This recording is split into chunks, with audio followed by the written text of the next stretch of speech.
It all started when my mom met my dad, and they fell in love and had me. Well, first they had my sister, and then they had me, and then they had my little sister.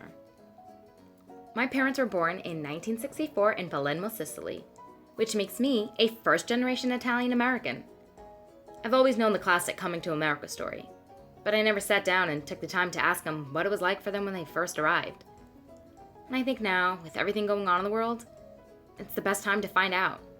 So I can leave my children with something, anything, to let them know where they come from and how their life started. My parents were only kids when they came here.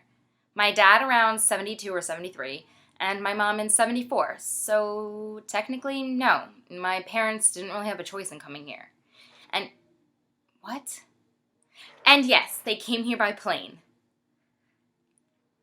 I didn't even say anything bad. I didn't say anything. I started my interview, if you must, by asking my parents why my grandparents, also known as Nonna and Nonno, why they wanted to come to America. And I got the good old, have a better life. Oh, well, thank you for your specifics. I guess we'll just wrap it up then. I guess I'm done. But as I dug a little deeper, I found out that the Shiros, which is my mom's side of the family, lived in a gorgeous 3-bedroom apartment with a nice kitchen. And I feel like I should just add that she says 3 bedrooms, but she also told me that she shared one with her sisters. Just wanted to add that. The Favaloros, which is the name that I will carry on so proudly, lived in a beautiful house, so my father says. But what comes next is the part that I've always known. That neither my mom nor my dad lived in a beautiful apartment nor house when they first came to America. My dad told me that his first apartment that him and his family moved into was upstairs from a deli, where he and his brother shared sleeping on the kitchen floor, which he still described as really nice. He got his first job when he was 12 or 13, working at a butcher shop with his uncle.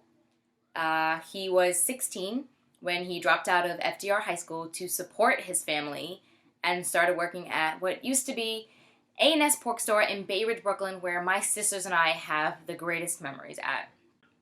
My mother was 13 when she got her first job working at a children's clothing store in Brooklyn.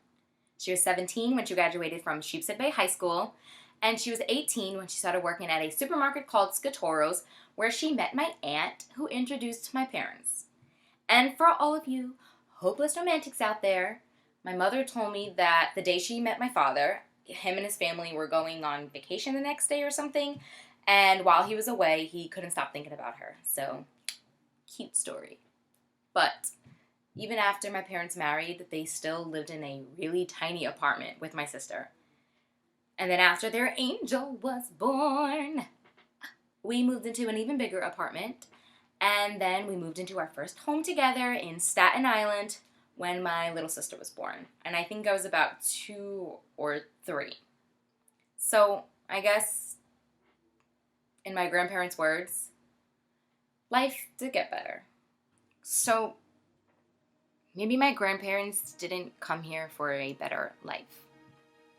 Maybe they just came here for a better future. And not just for them, but for my parents and for their grandkids and their great-grandkids. You know? But there's just so many things that still bother me. Like, why wasn't the language passed on? My parents speak Italian, and my sister kind of does, and I'm kind of in the middle. I understand it more than I can speak it.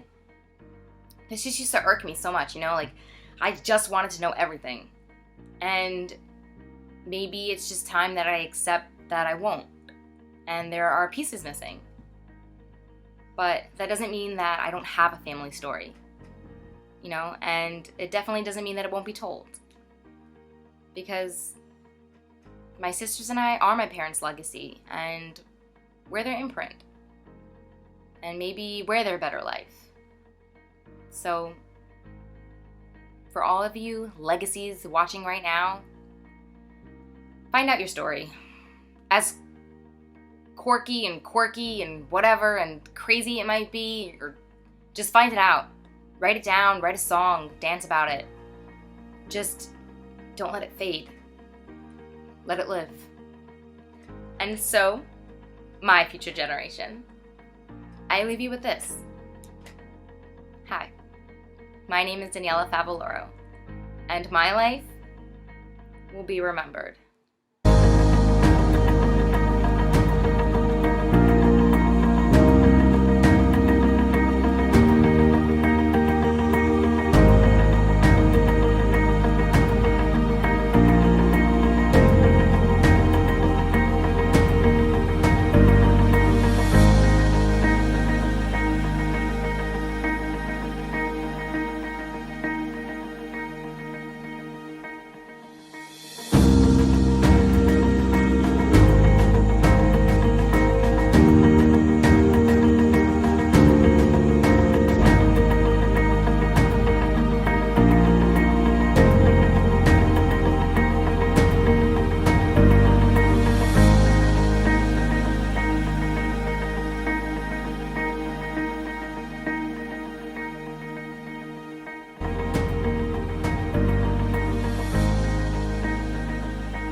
Recording.